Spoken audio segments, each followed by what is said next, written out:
सत्संगत जी प्यार से कहना, सारे ही संतों को, सारे ही मानव परिवार को नए साल की बहुत बहुत ही शुभकामनाएं। और ये जो आज सदगुरु माता जी ने मौका भी बख्शा कि साल की शुरुआत इस खूबसूरत तरीके से सबको मौका मिला करने का, तो जहाँ नया साल आता है तो न्यू ईयर रेजोल्यूशन हमेशा हम सुनते आ रहे हैं। बड़े सारे मैसेजेस भी हमें सदगुरु के द्वारा मिलते रहे कि किस तरह से जो बीता हुआ साल जा रहा है तो जो उसकी नेगेटिविटी है उसको वहीं छोड़ दिया जाए। बाबा हरदेव सिंह जी ने हमें इशारा दिया, जिस तरह पुराना फर्नीचर छोड़ दिया जाता है नए घर में जाते वक्त, तो ऐसे अनेकों मैसेजेस, अनेकों आदेश, अनेकों इशारे हमें मिलते रहते हैं। पर अक्सर देखा जाता है जब झांकते हैं, इंट्रोस्पेक्शन करते हैं कि नया साल पर पुराने हम वैसे के वैसे ही कहीं ना कहीं रह जाते हैं। साल तो नया आ गया, मैं पुराना ही रह गया। अभी जिक्र भी हो रहा था कि कहीं ना कहीं अटके रहते हैं, अटक जाते हैं, किसी समय में कहीं गुम हो जाते हैं।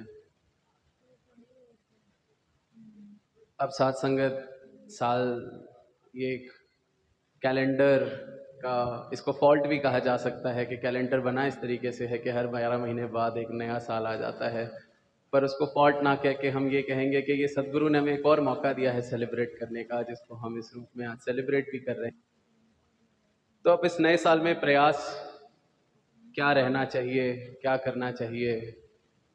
तो दास अपने लिए ये बात सोच रहा था और फिर ध्यान आया कि सबसे साझी भी की जाए कि क्यों ना इस नए साल में और फिर आने वाले हर साल में, हर पल में, हर दिन में हम प्रयास करें कि ये जो जीवन हमें मिला है इसको हम कान से नहीं आँख से जिएंगे, कि हम कहीं सुनी पे नहीं, जो हम देख रहे हैं, जो हम बोध कर रहे हैं उसके बेसिस पे जिएंगे।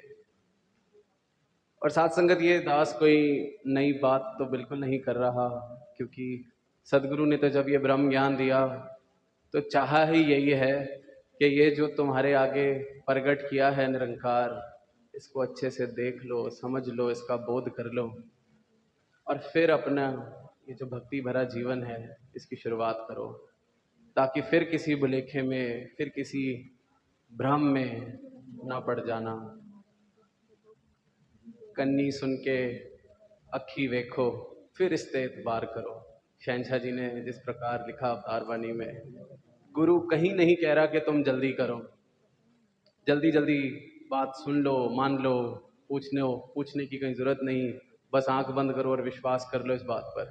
बिल्कुल भी नहीं।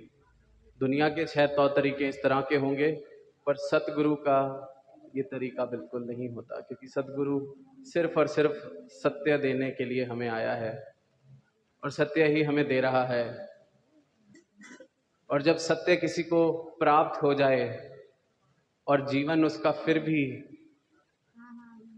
वही जो पहले था, तो फिर कहीं ना कहीं सदगुरु को इशारा देना पड़ता है कि बात शायद अभी समझ में नहीं आई है। शायद ये घोषणा करने में हमने जल्दी कर दी कि मुझे बड़ी ज्ञान की समझ हो गई है, मैं बड़ा भक्त बन गया हूँ। और साथ संगत अगर ये कन्नी सुन के अखी वेख लिया, फिर एतबार कर लिया, फिर किसी भी भटकन की गुंजाइश भी खत्म हो जाती है। सोचो समझो तांगल मनो, मन के ते फिर डोलो ना। ये गुरु ही हमें कह रहा है, आराम से सोच लो, समझ लो, फिर मानो और फिर मत डोलना। कई अवतार सचनू पाके फिर गंदगी फोलो ना। साथ संगत इस सच को जब एक बारी प्राप्त कर लिया, गुरु पूरी आजादी दे रहा है कि जो डाउट्स हैं, जो ठोक के बजा के आपने तसल्ली करनी है कर लो। क्योंकि इनको पता है सत्य यही है, जिसने जितने क्वेश्चंस पूछने हैं, जिसने जितनी राहों में जाना है, घूम के यहीं आना है। और यहां पहुंचने के बाद फिर कह रहे हैं कि फिर गंदगी फॉलो ना। और साथ संगत गंदगी कोई शायद हम सोच लें कि हम कोई गलत बात कर रहे हैं या अपशब्द कह रहे हैं, वो एक संसारी लेवल पे ज़रूर गंदगी उसको भी कहा जाता है। पर दास शायद ये समझता है कि सच को पाके अगर सच के बिना जिया जाए, सच को पाके अगर सच के अलायदा कोई बात भी की जाए तो वो फिर गंदगी ही बन जाती है। मेरी हर एक बात में, मेरी हर एक चाल में ये सच शामिल हो जाए तो मेरा जीवन अपने आप साफ होता चला जाता है। और साथ संगत बात आई कि कान से नहीं आंख से जीवन जीना है, तो आंख का भी ये मतलब नहीं कि जितना मुझे दिखाई दे रहा है सिर्फ उतना देखना है। बड़ा खूबसूरत एग्जाम्पल हमने पर्सपेक्टिव का सुना कि किस छाप दी गई, पूरे एक नैरेटिव को चेंज कर दिया गया, संदर्भ बदल दिया गया बात का। कितना दिखाना है जिससे जो मैं सोच रहा हूं सामने वाला भी वही सोचने लग जाए। कितना किसी को बोलूं और कितना किस तरीके से बोलूं कि सामने वाला बिल्कुल मेरे साथ हाँ में हाँ मिला दे। ये कला साथ संगत दुनिया की, संसार की बखूबी दुनिया इसी कला के साथ चल रही है।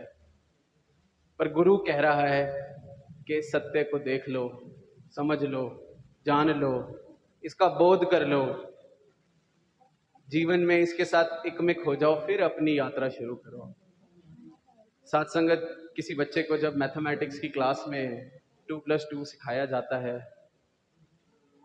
बच्चा सीखता है, पहले अपनी कॉपी पे लिखता है बोर्ड से देखकर 2+2 4, फिर वो उंगली पे भी उसको गिनता है, वेरीफाई करता है।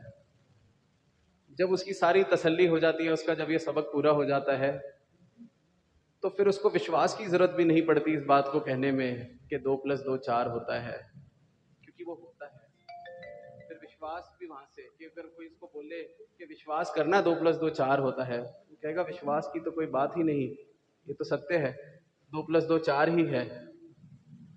साथ संगत यही परमात्मा के साथ एकमिक होके जो अवस्था सदगुरु हमें जीवन में देते हैं, फिर ये विश्वास भी जो दुनिया बात करती है कि विश्वास करो परमात्मा पे, ये तो एक कर देते हैं इस परमात्मा के साथ। मेरी यात्रा को विश्वास के भी ऊपर ले जाते हैं। विश्वास भी बड़ी दूर का फासला है कि हाँ मैं विश्वास कर रहा हूं, अभी एक नहीं हुआ। तो साथ संगत अगर कहीं कोई मन में ऐसी बात कहने को, तो मेरे जुबान पे राम रतन धन पायो मीरा का भजन है